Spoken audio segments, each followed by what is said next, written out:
À Marrakech, des investisseurs israéliens rachètent jusqu'à 60% de la médina historique. Pas de drapeau, pas d'uniforme, mais une autre forme d'occupation. À Essaouira, ce sont des terres rurales, communautaires, autrefois gérées par les tribus amazirs, qui passent sous pavillon étranger. Officiellement, ce sont des projets patrimoniaux, des résidences du retour pour des familles juives d'origine marocaine. Officieusement, une colonisation douce, par le capital, par les notaires, par les registres fonciers. Pas une armée, mais des signatures. Pas des chars, mais des contrats. Le sionisme d'aujourd'hui ne plante plus de tentes dans le désert. Il investit, il privatise, il restaure. Et ce sont les façades les plus précieuses du Maroc, son âme architecturale. Cette ère collective qui change lentement de main.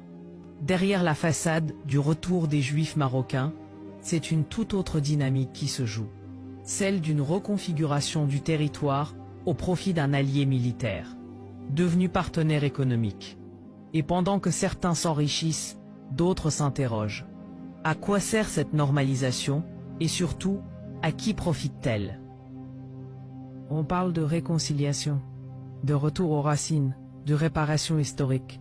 Le roi du Maroc lance une vaste campagne de restauration.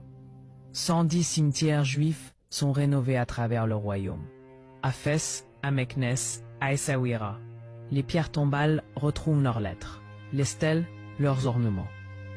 Dans les salons, on parle de mémoire partagée.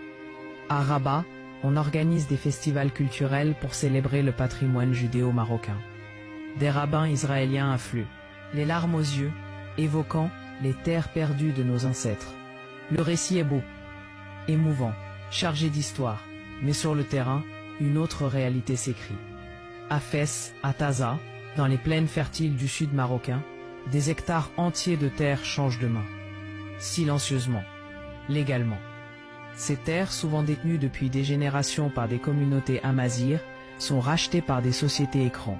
Des chaînes de propriété complexes, et toujours la même finalité. Une appropriation progressive, sous couvert de projets culturels, de centres communautaires, ou de retour patrimonial. Le tout enveloppé d'un vernis de mémoire. Une mémoire rentable. On repeint les murs du passé, pendant qu'on redessine les contours de la propriété foncière. Alors, il faut poser la question. S'agit-il vraiment d'un retour, d'un pont entre deux peuples, ou bien d'une prise de contrôle territoriale, planifiée, discrète, adossée à des intérêts stratégiques? Réconciliation,